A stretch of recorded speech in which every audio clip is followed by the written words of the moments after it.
गई इंदिये सुखाये जोगे वेदे कसाय नाणेय संजम दंसन लेसा भविया सम्मत सन्नी आहारे गुणजीवा पज्जती पाना सन्नाय मग्गना ओय उव ओगो वियकमसो वीस्तु परुवणा झाणाविय पज्जाविय जाय कुलकोडी संजुआ सव्वे गहना दियेन भणिया कमेन 24 ठाणाणी.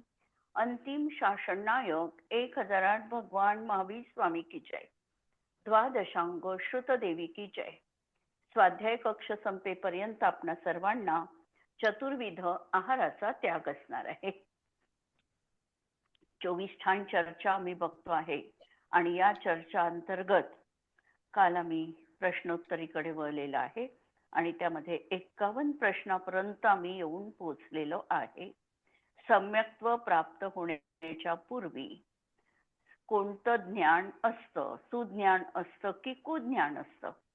तर सम्यक्त्व जोपर्यंत प्राप्त जीवाला होत नाही तोपर्यंत निश्चयाने त्याला कुमती आणि कुश्रुत ज्ञानच होतं. सर्वप्रथम जीवाला प्रथमोपशम सम्यक्त्व होतं.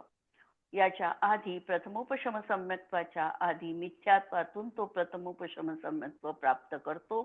म्हणजे प्रथमोपशम सम्यक्त्वाच्या आधी कुमती कुश्रुत ज्ञानच त्याला असतं आणि त्यातूनच त्याला सम्यक्त्वाची प्राप्ती होते.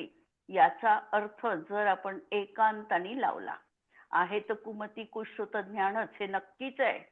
परंतु ज्या वेळेला तो कर्ण परिणामात आहे त्यावेळेला त्याचा उपयोग शुद्ध आत्मतत्वाशी एकाकार झालेला आहे. त्याला हे ज्ञात आहे की आत्मा कसा असतो आणि कशा तऱ्हेने आत्म्याची अनुभूती होईल. एकदम अशुभामध्ये त्याची प्रवृत्ती आहे, पापक्रियामध्ये त्याची प्रवृत्ती आहे, अशा प्रकारचं कुमती आणि कुश्रुत ज्ञान आहे आणि त्याच्या माध्यमातून एकदम ते ज्ञान बदलून सम्यक्त्वात परिणत होईल असं कधीही होऊ शकत नाही. असा हा जो मिथ्यात्वाचा प्रक्रिया आहे, मिथ्यात्वाचं बांधण्याची प्रक्रिया ही हळूहळू त्याची स्थितीबंध अनुभागबंध हा तो कमी करतोच आहे. अशा प्रकारची प्रायोग्यता योग्यता त्याच्या जीवनात यावी लागते. तेव्हाच ते कुमती कुश्रुत ज्ञानातून प्रथमोपशम सम्यक्त्व त्याला होऊ शकतं. एकही लब्धी अजूनपर्यंत जीवनात झाली नाही. आत्म्याला जाणण्याविषयी उत्सुकता पण अंतरंगात नाही. कुणाची तशा प्रकारची देशना पण मिळाली नाही, विशुद्धी पण वाढली नाही. आणि जर म्हटलं एखाद्या जीवानी की कुमती आणि कुश्रुत ज्ञानातून प्रथमोपशम सम्यक्त्व झालं पाहिजे तर असं त्रिकाल वरती घडू शकत नाही. पहिल्यांदा तर आत्मतत्वाचा निर्णय करण्याची क्षयोपक्षम लब्धी त्याला प्राप्त करावीच लागते. आणि एवढं सगळं होऊन कर्ण परिणाम तो करेल तोपर्यंतही त्याच्या जीवनात मिथ्यात्व राहणार आहे. पण शुद्ध आत्मतत्वाविषयीची अनिवार्य ओढ त्याच्या जीवनात निश्चितपणे आलेली आहे. त्याशिवाय त्याला आत्मतत्वाची उपलब्धी होऊ शकत नाही. अनिवृत्तीकरण सुरू आहेत, म्हणजे तिसरं करण, अधःकरण, अपूर्वकरण, अनिवृत्तीकरण. अनिवृत्तीकरणाच्या अंतिम समयापर्यंत त्याचं ज्ञान जे आहे ते कुमती कुश्रुत ज्ञान आहे. तिथे तो मिथ्यात्वाचा बंध करतो आहेच. आणि प्रश्न माझा असा इथे असा राहील की तो मिथ्यात्वाचा बंध करतो आहे तो किती करतो आहे. मिथ्यात्वाचा उत्कृष्ट बंध आपल्याला माहिती आहे, 70 कोडाकोडी सागर एवढा मिथ्यात्वाचा उत्कृष्ट बंध असतो. आता अनिवृत्तीकरण परिणामामध्ये तो मिथ्यात्वाचा तो बंध करतो आहे, पण तो बंध आता त्याला किती होईल? उत्तर काय असणार आहे? अंतःकोडाकोडी सागर एवढा. कारण मिथ्यात्वाचा यापेक्षा कमी बंध होतच नाही. कारण मिथ्यात्वाचा सगळ्यात कमी बंध अनिवृत्तीकरणाच्या अंतिम समयातच होणार आहे आणि तो अंतःकोडा कोडी सागर प्रमाण राहणार आहे. हा जीव संज्ञी पंचेंद्रिय इथे बांधतो. प्रत्येकाची त्याची स्थिती अलग अलग आहे. जर समजा एकेंद्रिय जीव मिथ्यात्वाचा बंध करतो आहे, तर एकेंद्रिय जीवाला मिथ्यात्वाचा बंध तो उत्कृष्ट किती करू शकेल? त्याच्या शक्ती अनुसारच करू शकेल ना. तर तो किती करू शकतो? त्याची शक्ती आता पॉवरच कमी आहे, बांधण्याची कपॅसिटीच कमी आहे. तो एकेंद्रिय जीव त्या ठिकाणी उत्कृष्ट बंध करेल मिथ्यात्वाचा, तर तो किती करेल? तो करतो फक्त एक सागर प्रमाण. एक सागरापेक्षा तो मिथ्यात्व जास्त बांधू शकत नाही, कारण त्याची शक्तीच नाही आहे तेवढं बांधण्याची. म्हणून मिथ्यात्वाचा उत्कृष्ट बंध हा संज्ञी पंचेंद्रिय पर्याप्त जीवच करू शकतो संक्लेश परिणामांनी. आणि संज्ञी पंचेंद्रिय जीवाचा जघन्य स्थितीबंध हा अनिवृत्तीकरण परिणामात अंतःकोडा कोडी सागर प्रमाण राहील. त्याचप्रमाणे द्विनिंद्रिय जीव बांधेल मिथ्यात्वाचा उत्कृष्ट बंध, तर तो 25 सागर बांधू शकतो. 3 इंद्रिय जीव 50 सागर बांधू शकतो आणि चतुरेंद्रिय जीव 100 सागर बांधू शकतो. अशा तऱ्हेने या जीवांची जी जी त्यांची शक्ती आहे त्या अनुसार त्याला मिथ्यात्वाचा बंध होतो. या ठिकाणी आम्ही करण परिणामात अनिवृत्तीकरण परिणाम बघतो आहे, संज्ञी पंचेंद्रिय जीव बघतो आहे आणि त्याला त्याच्यातून त्या कुमती कुश्रुतातून प्रथमोपशम सम्यक्त्व होऊ शकतं. तो क्षयोक्षम लब्धीवाला असेल तर त्याच्यातूनही त्याला त्या कुमती कुश्रुतातून त्याला सम्यक्त्वाची प्राप्ती होणार नाही. अशा तऱ्हेने हा भाव इथे लक्षात आपल्याला घ्यायचा आहे. नंतर क्षयोक्षमिक सम्यक्त्वाचं आपण बघितलं होतं की क्षयोक्षमिक सम्यक्त्वामध्ये दोन्हीही शक्यता आहे. त्याच्या आधी त्याला कुमती कुश्रुत ज्ञानही असू शकतं किंवा सुमती सुश्रुत ज्ञानातूनही त्याला क्षयोपक्षमिक सम्यक्त्व होऊ शकतं. जर तो जीव साधी मिथ्या दृष्टी आहे आणि त्याच्या सत्तेमध्ये जर अजून दर्शन मोहनीयाच्या 3 प्रकृती आहे आणि सम्यक प्रकृतीचं फल मिळण्याची त्याची तेवढा अनुभाग शिल्लक आहे, यालाच म्हणायचं वेदक प्रायोग्य का त्याचा जर आहे, तर त्या जीवाला त्या ठिकाणी क्षयोक्षम म्हणजे पहिल्या गुणस्थानातून क्षयोक्षम सम्यक्त्व होऊ शकतं. क्षयोक्षमाची व्याख्या घटवून तसं सम्यक्त्व त्याच्या जीवनात येऊ शकतं. म्हणजे कुमती कुश्रुत ज्ञानातून त्याला काय होऊ शकतं? सम्यक्त्वाची प्राप्ती होऊ शकते. फक्त या ठिकाणी एक नियम लक्षात ठेवायचा की ज्या ठिकाणी क्षयोक्षम लब्धीमधून क्षयोक्षम सम्यक्त्व जीवाला होणार आहे त्यावेळेला त्याला 2च करण होतात, अधःकरण आणि अपूर्वकरण. अनिवृत्तीकरणाची तिथे गरज नसते, अनिवृत्तीकरण होत नाही आणि या 2च करणातून अधःकरण आणि अपूर्वकरणातून त्याला क्षयोपक्षमिक सम्यक्त्वाची प्राप्ती होते. आणि एखादा जीव 4थ्या गुणस्थानात आहे आणि आता त्याच्या सत्तेमध्ये 3 प्रकृती निर्माण झालेल्या आहे. अशा वेळेला जर त्या ठिकाणी त्याला सम्यक प्रकृतीचा उदय आला तर क्षयोपक्षमिक सम्यक्त्व त्याला प्रथमोपशम सम्यक्त्वातून होऊ शकतं. अशा प्रकारे ह्या ज्ञानाच्या विशेषता आणि सम्यक्त्वाच्या विशेषता आपण बघितल्या. आता प्रश्न 52वा, किस सम्यक्त्व से कौन सा सम्यक्त्व होता है? कोणत्या सम्यक्त्वातून कोणतं सम्यक्त्व होतं? प्रथमोपशम सम्यक्त्व कशातून होईल? मिथ्यात्वातून. मिथ्यात्वातूनच प्रथमोपशम सम्यक्त्व होणार आहे. प्रथमोपशम सम्यक्त्व मिथ्यात्वातून होईल. क्षयोपक्षमिक सम्यक्त्व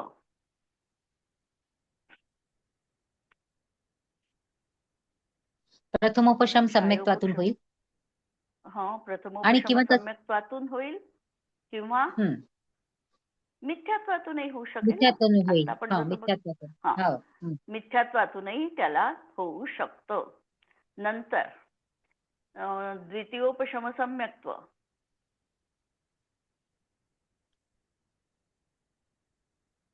द्वितीयोपशम सम्यक्त्व कशातून प्राप्त होईल? निश्चितपणे पहिले तो क्षायोपशमिक सम्यक्त्वीच असला पाहिजे. त्यातूनच त्याला द्वितीयोपशम सम्यक्त्वाची प्राप्ती होणार आहे.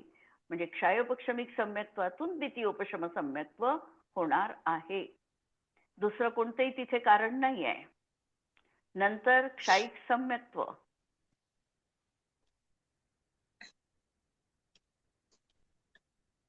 क्षायिक सम्यक्त्व देखील क्षायिक सम्यक्त्व पहिल्यांदा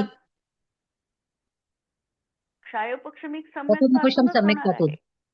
हा प्रथमोपशम पहिल्यांदा येईल. प्रथमोपशमातून नाही. क्षायोपशमिक हं. सम्यक्त्वातूनच क्षायोपशमिक क्षायिक मधून. सम्यक्त्व होणार हा आहे. क्षायोपशमिक मधून होईल. कारण काय आहे? मिथ्यात्वाचा तसा स्वमुखाने नाश होणार नाहीये. जोपर्यंत आम्ही म्हणू मिथ्यात्व आहे तोपर्यंत मिथ्यात्व बांधणार आहे. म्हणजे नवीन मिथ्यात्व त्या ठिकाणी तयार होईल. आम्हाला अशी कर्म प्रकृती हवी आहे की जिचा उदय सुरू आहे पण बंध होत नाहीये. तेव्हाच कर्म आमच्या सत्तेतून निघून जाऊ शकणार आहे. म्हणून क्षायोपशमिक सम्यक्त्वातूनच त्या ठिकाणी क्षायिक सम्यक्त्व जीवाला होऊ शकतं. सगळी ती प्रक्रिया आहे, मोठी प्रक्रिया आहे क्षायिक सम्यक्त्वाची. की क्षायिक सम्यक्त्व प्राप्त करताना पहिल्यांदा तर त्याला अनंतानुबंधीचं विसंयोजन करावं लागेल. आणि अनंतानुबंधीचं विसंयोजन केल्यानंतर कुठे मग परत शुद्धी प्राप्त करण्यासाठी विश्राम केला. परत 3 करण होतील. 3 करण करून तो दर्शन मोहाच्या क्षपणाचा प्रारंभ करेल. सगळ्यात पहिल्यांदा मिथ्यात्व तो सगळ्या तऱ्हेने बदलून टाकेल. सम्यक मिथ्यात्व रूप करेल. आणि मग सम्यक मिथ्यात्वाला सम्यक प्रकृती रूपाने कन्व्हर्ट करेल. आणि सम्यक प्रकृती जेव्हा आता फक्त सत्तेत राहिली तर आता ती कोणतीही उदयात येऊन निर्जरित होणार आहे. आणि असा जीव कृतकृत्य वेदक म्हटला जातो. जोपर्यंत 2 प्रकृती संपत नाही तोपर्यंत कृतकृत्य वेदक नाही. आणि तिथे तो कृतकृत्य वेदक बनतो. म्हणजे क्षायोपशमिक सम्यक्त्व आहे पण नियमाने आता ते क्षायिक मध्ये परिवर्तित होणार आहे. म्हणून क्षायोपशमिक सम्यक्त्वातूनच क्षायिक सम्यक्त्वाची प्राप्ती होऊ शकते. आणखी ते कृतकृत्य वेदक झाल्यानंतर निश्चितपणे क्षायिक सम्यक्त्व होईलच का? कधी? म्हणजे कृतकृत्य वेदक आता झालेला आहे समजा, त्याच्यानंतर क्षायिक सम्यक्त्वाची प्राप्ती होईलच की परत या प्रकृतींचा उदय? नाही. याचा येऊच शकत नाही.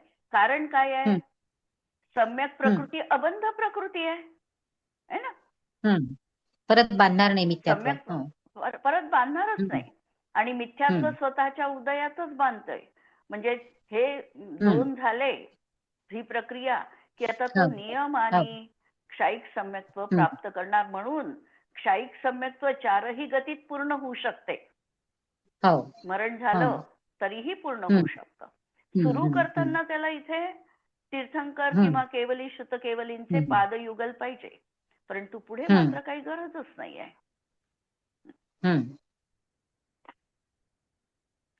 नंतर प्रथमोपशम झालं. क्षायोपशमिक सम्यक्त्व हे झालं ना. कशातून प्राप्त करेल तर 2 याच्यातून. एक तर प्रथमोपशमातून प्राप्त करेल किंवा मिथ्यात्वातून प्राप्त करेल. क्षायिक सम्यक्त्व क्षायोपशमिकातूनच प्राप्त करेल. मिथ्यात्व सम्यक्त्व कुठून तो प्राप्त करेल. म्हणजे मिथ्यात्वात समजा थोडक्यात उलट पहा की मिथ्यात्व गुणस्थानात तो कोणत्या गुणस्थानातून येऊ शकतो. दुसऱ्या गुणस्थानातून येऊ शकतो. दुसऱ्या गुणस्थानातून येऊ शकतो. तिसऱ्या गुणस्थानातून येऊ शकेल.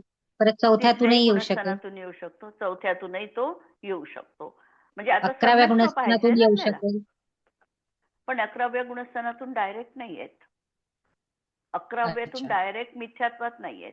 तो 6 पर्यंत क्रमानेच खाली हम्म. येतो. 6 मध्ये अच्छा. आल्यानंतर मग सांगता येत नाही. हम्म. म्हणजे त्याचा तो काळ कालक्षयाने संपला. भवक्षयाने संपला तर तो 4थ्यात येणार आहे. पण कालक्षयाने जर त्याचा काळ संपला तर तो नियमाने 11तून 10, 9, 8, 7 आणि 6 इथपर्यंत क्रमाने येणार आहे. आणि 6 मध्ये आल्यानंतर मग सांगता येत नाही. आता मिथ्यात्वात कोणत्या कोणत्या गुणस्थानातून येऊ शकतो हे पाहाल. आपल्याला सम्यक्त्व पाहायचंय. कोणत्या कोणत्या सम्यक्त्वातून मिथ्यात्व सम्यक्त्वात येत आहे. म्हणजे तिसऱ्या म्हणजे सम्यक मिथ्यात्वातून तो मिथ्यात्वात येऊ शकतो. सत्संग मधून येऊ मधून मिथ्यात्वात येऊ शकतो. क्षायोपक्षमिक सम्यक्त्वातून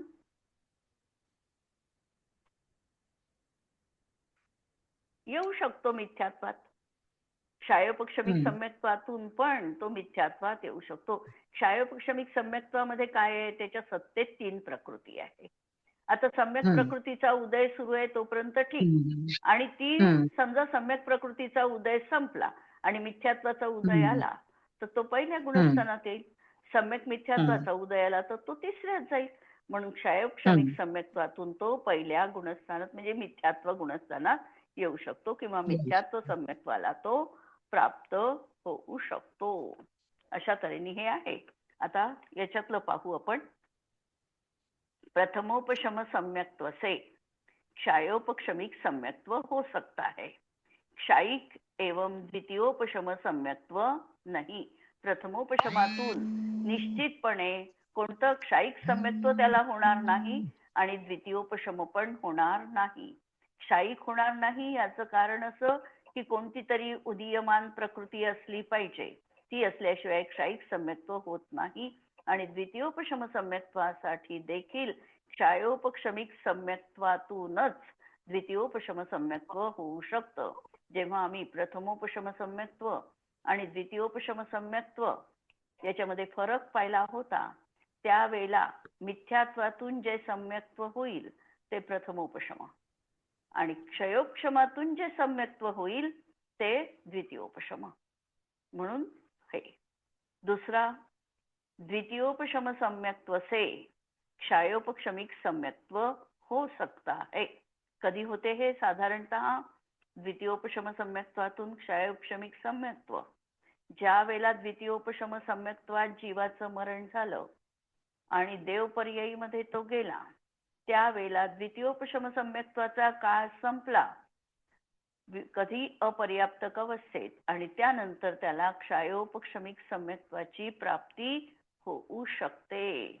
किंवा याही ठिकाणी तो क्रमाने खाली आला 6 पर्यंत खाली आला त्यानंतर त्याचं क्षायोपक्षमिक सम्यक्त्व पण होऊ शकतो. म्हणून द्वितीयोपशम सम्यक्त्वातून क्षायोपक्षमिक सम्यक्त्व हो सकता है. प्रथमोपशम सम्यक्त्व किंवा क्षायिक सम्यक्त्व होणार नाही. द्वितीयोपशम सम्यक्त्वातून परत प्रथमोपशम मध्ये नाही येणार तो किंवा क्षायिक सम्यक्त्व पण करणार नाही. क्षायोपक्षमिक सम्यक्त्व से क्षायिक एवं द्वितीयोपशम सम्यक्त्व हो सकता है. प्रथमोपशम सम्यक्त्व नहीं. क्षायिक सम्यक्त्व के बाद अन्य किसी की आवश्यकता नहीं रहती अतः अन्य कोई सम्यक्त्व नहीं हो सकता. विशेष मिथ्यात्व से प्रथमोपशम क्षायोपक्षमिक एवं सम्यक मिथ्यात्व हो सकता है. म्हणजे मिथ्यात्व गुणस्थानातून 3 सम्यक्त्व त्याला होऊ शकतात. एक तर प्रथमोपशम सम्यक्त्व होईल किंवा क्षायोपक्षमिक सम्यक्त्व मिथ्यात्व गुणस्थानातून होऊ शकतं. साधी मिथ्यादृष्टी पाहिजे फक्त. आणि साधी मिथ्यादृष्टी असेल तर त्याला पहिल्या गुणस्थानातून सम्यक मिथ्यात्व म्हणजे मिथ्यात्वातून सम्यक मिथ्यात्व पण होऊ शकतं. जर त्याला तिसऱ्या म्हणजे सम्यक प्रकृतीचा सम्यक मिथ्यात्वाचा जर त्याला उदय आला तर त्याचं तिसरं गुणस्थान होईल. साधारण सम्यक्त्वातून कोणतं सम्यक्त्व होईल? निश्चित तो पहिल्यातच येणार आहे. तिथून एकच मार्ग आहे सासादन मधून खाली पडण्याचाच, वर जाण्याचा कोणताही चान्स नाही. म्हणून सासादन मधून तो निश्चित मिथ्यात्व गुणस्थानातच येणार आहे. दुसरं वर जाण्याचा त्याचा मार्ग नाही.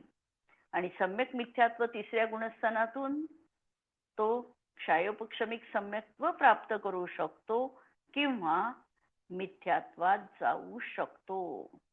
प्रथमोपशम सम्यक्त्व त्याला होणार नाही. सम्यक मिथ्यात्वातून त्याला वर जायचं असेल तर तो चौथ्यात जाईल, पण त्याला क्षायोपक्षमिक सम्यक्त्वच होईल, क्षायिक पण होणार नाही. क्लिअर? प्रश्न 53. उपशम सम्यक दृष्टि की अपेक्षा क्षायिक सम्यक दृष्टि के कितने ध्यान ज्यादा होते हैं? उपशम सम्यक दृष्टीपेक्षा क्षायिक सम्यक दृष्टीला किती ध्यान जास्त होतील? उपशम सम्यक्त्व जर समजा आम्ही 11 पर्यंत लावलं तर 11 पर्यंत किती ध्यान होतील ते पाहू आपण. कोणते होतात? शुक्ल ध्यानाचे 2 भेद होऊ शकतात. एक तर पृथक्त्व वितर्क, तसं एकत्व वितर्क नाहीच होत.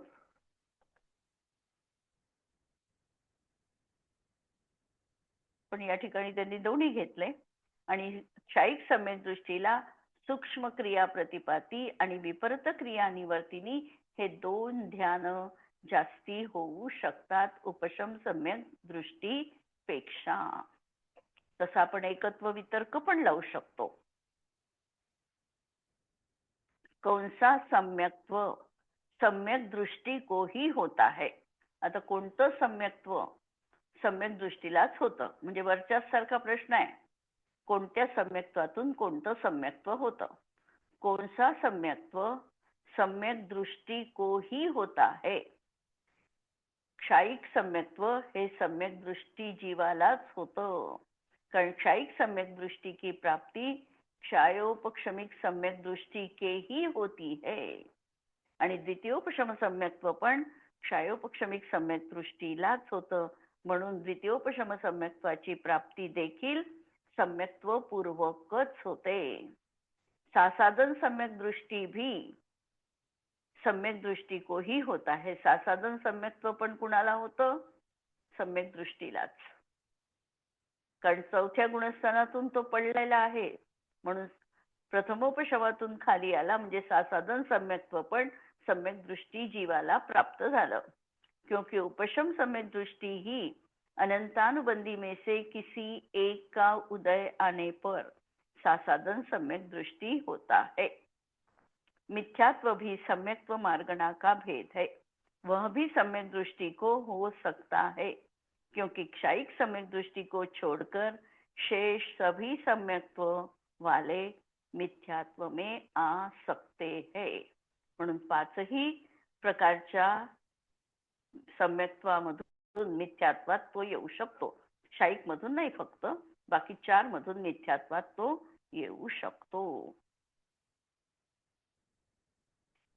कौन कौन से सम्यक्त्व में संज्ञा वाले जीव ही होते हैं? किती सम्यक्त्वामध्ये संज्ञा आहेत? 4 सम्यक्त्वामध्ये संज्ञा वाले जीव होते हैं. क्षायोपक्षमिक सम्यक्त्व कारण 4 ते 7 पर्यंत आहे. इथे एक आहार संज्ञा कमी होऊ शकते, परंतु साधारण कथनामध्ये क्षायोपक्षमिक सम्यक्त्वात 4ही संज्ञा आहे. सासाधन मध्ये 4ही संज्ञा आहे. सम्यक मिथ्यात्वात 4ही संज्ञा आहे. मिथ्यात्व सम्यक्त्वात 4ही संज्ञा आहे. प्रथमोपशम सम्यक्त्व 4 ते 7 इथे एक आहार संज्ञा कमी होऊ शकते, पण सामान्य कथनात 4ही संज्ञा त्याला आहे. द्वितीयोपशमामध्ये मात्र संज्ञा कमी कमी होत जाणार आहे. 0 पर्यंत पण तो येणार आहे. संज्ञातीत पण तो होणार आहे. किती गुणस्थानामध्ये जीव संज्ञी जीव भव्य ही होते है? कितने गुणस्थानों में संज्ञी जीव भव्य ही होते है? क्षायिक का नाही घेतलं म्हटलं? क्षायिक वहिनी, क्षायिक का नाही घेतलं त्यांनी? क्षायिक सम्यक्त्व नाही संज्ञावाले घेतलं याच्यात का? कारण चार क्षयिक सम्यक्त्व सम्यक में आपल्या जीवाला म्हणजे तर संज्ञा हो तिथे ना, असू शकतं, संज्ञाही असू शकते. चार सम्यक्त्व में संज्ञा वाले संज्ञाच पाहिजे ना. क्षयिक सम्यक्त्वामध्ये संज्ञा तीच होणार आहे, म्हणून संज्ञा कोणत्या सम्यक्त्वात आहेच, राहतीलच या दृष्टीने हम्म. तो संज्ञा तीच होऊ राहतीलच शकतो असं ना. पाहायचंय. हा, दोन्ही होऊ शकते राहतीलच. त्याच्यात, म्हणून नाही घेतलं ते. अच्छा. हा, म्हणून नाही घेतलं ते. हम्म. कितने गुणस्थानों में संज्ञी जीव भव्य ही होते है. आता कोणत्या गुणस्थानापासून जीव भव्यच आहे? चौथ्या गुणस्थानापासून, दुसऱ्यापासूनच ना. दुसऱ्यापासूनच. हा, हा. दुसऱ्यापासूनच तो भव्य आहे, म्हणून दुसऱ्या हम्म. गुणस्थानापासून तो जीव भव्यच आहे. म्हणून 11 गुणस्थानात, कारण पुढे 13व्या गुणस्थानात 14व्या हा, गुणस्थानात तो भव्य भव्य आणि नाही. अभव्याच्या अतीत म्हटला. म्हणून हम्म. 11 म्हणजे 11 गुणस्थानात संज्ञी जीव भव्य ही होते है. दूसरे गुणस्थान से 12वें गुणस्थान तक. नंतरचा प्रश्न आहे, सासादन गुणस्थान विपरीत अभिप्राय से दूषित है, अतः उसके सम्यक दृष्टीपणा कैसे बन सकता है. सासादन मध्ये आम्ही काय म्हणतो की त्या जीवाचा श्रद्धा गुणाचा स्वाद बिघडत चाललेला आहे. बिघडला नाही आहे पूर्ण, पण बिघडत आहे. मग असं असताना देखील त्याला सम्यक्त्व कसं म्हणता येतं? सासादन सम्यक दृष्टी, सम्यक दृष्टी हा शब्द त्याच्या पुढे कसा काय ठेवता येऊ शकतो, हा प्रश्न आहे. उत्तर काय राहील? तसं तर तिथे अजून मिथ्यात्व अगदी नाही आलं, त्यामुळे विपरीत अभिनिवेश झालाच मिथ्या, नाही ना. हा, पूर्णतः म्हणजे विपरीत व्यक्त अभिप्राय रूपामध्ये नाही झाला अजून, विपरीत, फक्त हा, कषायाचा उदय आहे. अभिप्राय म्हणून कषायाचा उदय आहे म्हणून म्हणू शकतो. आणि आत्ताच सम्यक्त्वापासून च्युत झाला म्हणून भूतपूर्व नैगमनयाच्या अपेक्षेने पण त्याला सम्यक्त्व प्राप्त झालं आहे असं म्हणता येऊ शकतो. नहीं, क्योंकि पहले वह सम्यक दृष्टि था, इसीलिए भूतपूर्व नय की अपेक्षा उसके सम्यक दृष्टि संज्ञा बन जाती है. आणि मिथ्यात्वाचा उदय आला नाही, त्यामुळे विपरीत अभिनिवेश पूर्णतः आता व्यक्त झालेला नाही. अनंतानुबंधीच्या उदयामध्ये जी सम्यक्त्वामध्ये स्थिरता रूप बुद्धी होती ती हटलेली आहे, म्हणून त्याचं चलायमानता आली आहे. आणि म्हणून स्वाद थोडाफार बिघडलेला आहे, पण पूर्ण अजून बिघडलेला नाही, असा हा सासादन सम्यक दृष्टी जीव आहे. नंतरचा प्रश्न, 6व्या गुणस्थानात आर्त ध्यान किस कारण से होता है. 6व्या गुणस्थानापर्यंत आर्त ध्यान सांगितलेले आहे. कोणते आर्त ध्यान आहे 6व्या गुणस्थानात? इष्टवियोग, अनिष्ट संयोग आणि तिसरं वेदना. रोगजनित. ती तेच रौद्रध्यान तर रोगजनित म्हणजेच संपले. वेदना. हो, हा, फक्त वेदना, निदान नाही. रोग, निदान नाही आहे. मग आता हे कोणत्या कारणाने 6व्या गुणस्थानात होतात? कारण परिणामांची विचित्रता आहे. जीवनामध्ये अनादी कालाचा जो परिणामांचा संस्कार आहे, माझं माझं म्हणण्याची जी वृत्ती आहे, ही वृत्ती मुनिपद धारण केल्यानंतर देखील ती पूर्णतः अनंतानुबंधी जनित गेली, अप्रत्याख्यान जनित गेली, प्रत्याख्यान जनित पण जाणार आहे.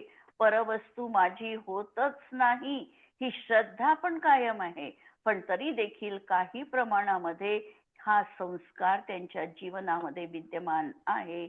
आणि त्यामुळे पूर्वकर्माच्या वशीभूत होऊन मुनींना देखील त्या ठिकाणी अशा प्रकारचं आर्तध्यान असू शकतं. इष्टवियोग, अनिष्ट संयोग, समजा त्यांचा कमंडलू कोणी घेतला असेल तर त्यांना अरे हा माझा कमंडलू उचलत आहे हे मुनी, अशा प्रकारचा भाव त्यांना होऊ शकतो.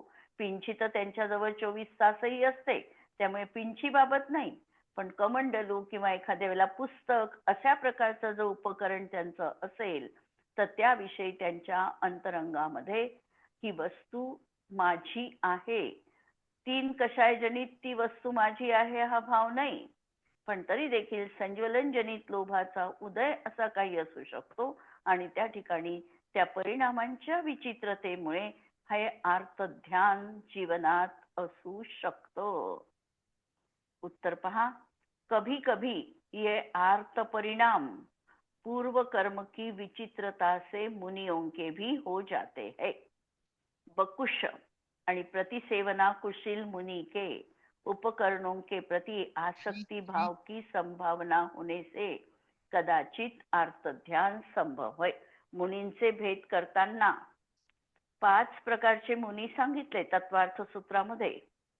कोणते? निर्ग्रंथ, पुलाक, स्नातक, पुलाक, बकुश, बकुश, कुशील, कुशील, निर्ग्रंथ आणि स्नातक. निर्ग्रंथ आणि स्नातक हे 5 तऱ्हेचे मुनी सांगितले. त्यापैकी निर्ग्रंथ आणि स्नातक, स्नातक म्हणजे अर्यंत, निर्ग्रंथ म्हणजे अर्यंत. 12व्या गुणस्थानवर्ती मुनी. जे निर्ग्रंथ आहे खऱ्या अर्थाने कशाय आता ज्यांच्या जीवनात सत्वातूनही गेलेले आहे. 11व्या गुणस्थानातही उपचाराने निर्ग्रंथपणा आहे, कारण कषायांचं सत्व विद्यमान आहे. पण 12व्या गुणस्थानामधून ग्रंथ म्हणजे परिग्रह यत्किंचितही नाही, सत्वातूनही तो गेलेला आहे. म्हणून खऱ्या अर्थाने निर्ग्रंथपणा हा 12व्या गुणस्थानात म्हटल्या जातो. 6व्या गुणस्थानापासून मुनींना आम्ही निर्ग्रंथ म्हणतो. आमचे गुरु कोण? तर निर्ग्रंथ. अशा प्रकारचं आम्ही मुलांना पण शिकवितो. पण खऱ्या अर्थाने निर्ग्रंथपणा कषायांचा पूर्णतः अभाव झाल्यावर 12व्या गुणस्थानवरती म्हटल्या जातो. तोपर्यंत हे 3 तऱ्हेचे मुनी असतात, पुलाक, बकुश आणि कुशील. आता पुलाक मुनी जे असतात, पुलाक म्हणजे काय? पुलाकचा अर्थ काय? पुलाक याचा अर्थ धान्यावरचं छिलकावरचं धान असते ना, त्या धानावर जसा पहिल्यांदा तो पांढरं आवरण असतं त्याला पुलाक म्हटल्या जातं. तर अशा तऱ्हेने हे मुनी खऱ्या अर्थाने तर निर्ग्रंथ आहे. यांना 12 कषायांचा तर अनुदय आहे. पण असं असताना सुद्धा त्यांच्या मूल गुणामध्ये कदाचित दोष असू शकतो, अतिचार असू शकतो, अनाचारापर्यंत नाही जात. 4 तऱ्हेचे व्यतिक्रम, अतिक्रम, अतिचार आणि अनाचार हे जे 4 भेद सांगितले याच्यामध्ये अनाचारापर्यंत ते जाणार नाही. पण कदाचित 28 मूलगुणांमध्ये देखील दोष असू शकतो. आणि उत्तर गुण जे मुनींचे सांगितलेले आहेत 34, यामध्ये त्यांची कदाचित भावना पण नसते. असे जे मुनी असतात ते पुलाक मुनी म्हटल्या जातात. आणि प्रत्येक तीर्थंकरांच्या काळामध्ये हे 5 तऱ्हेचे मुनी असतातच असतात. दुसरा बकुश. बकुश याचा अर्थ मूल गुणांचं ते निरंतर पालन करत असतात. मूल गुणांना त्यांच्यात कोणताही दोष नसतो. कदाचित उत्तर गुण त्यांच्याकडून पूर्णतः पाळले जातील असं नाही. ते बकुश मुनी आहे. याचे 2 भेद आहे बकुश मुनींचे. एक उपकरण बकुश आणि दुसरा शरीर बकुश. उपकरण बकुश याचा अर्थ की ज्यांची उपकरणामध्ये प्रीती आहे, की माझा हा कमंडलू व्यवस्थित राहिला पाहिजे, कुणी घेतला नाही पाहिजे, माझी पिंची व्यवस्थित असली पाहिजे, माझे पुस्तकं जे काही आहे, एखाद्या वेळेला घड्याळ, जे काही त्यांच्याजवळ उपकरण आहे, हे सगळ्या उपकरणांविषयी ज्यांच्या अंतरंगामध्ये ममत्व भाव असतो ते आहे उपकरण बकुश. आणि दुसरे शरीर बकुश. शरीर बकुश म्हणजे शरीराविषयी थोड्या फार प्रमाणामध्ये भाव, शरीर चांगलं दिसलं पाहिजे. आता शरीर आहे, शरीराचं कार्यच काय आहे? शरीर शीर्यते इति शरीरा. प्रतीक समय जे शीर्य होत आहे, क्षरण रूप होत आहे, ते शरीर आहे. त्या शरीराची जी कांती आहे ती कधीही एकसारखी टिकून राहतच नाही, हे त्यांना देखील ज्ञात आहे. आणि तरी देखील शरीर सुव्यवस्थित राहावं अशा प्रकारचा मोह त्यांच्या जीवनात आहे. ते शरीर बकुश मुनी म्हटल्या जातात. म्हणून हे जे बकुश आणि कुशील मुनी घेतले ना, तर कुशील मुनी देखील आता त्यांच्याही वरचे एकापेक्षा एक वरचे आहे. पुलाक सगळ्यात खालच्या दर्जाचे आहे. त्याच्यापेक्षा बकुशमुनी वरच्या दर्जाचे आहे. त्यांचं ज्ञान, चारित्र्य, श्रुत यांच्यामध्ये ते वरचं आहे. त्याच्याही पेक्षा कुशील मुनी 3ऱ्या स्टँडर्डवर आहे. मग निर्ग्रंथ आणि मग स्नातक अशा प्रकारचा हा चढत्या भाजणीचा क्रम आहे. म्हणजे कुशील मुनी अशा तऱ्हेने सगळ्या मूलगुणांचं, उत्तर गुणांचं पालन करतात आणि तरीही यांच्या मनामध्ये देखील प्रतिसेवना कुशील आणि कषाय कुशील असे त्यांचेही 2 भेद आहे. आणि प्रतिसेवना कुशील याचा अर्थ थोड्या प्रमाणामध्ये विराधना होणं. विराधना त्यांच्याकडून कशाची न कशाची होते आहे.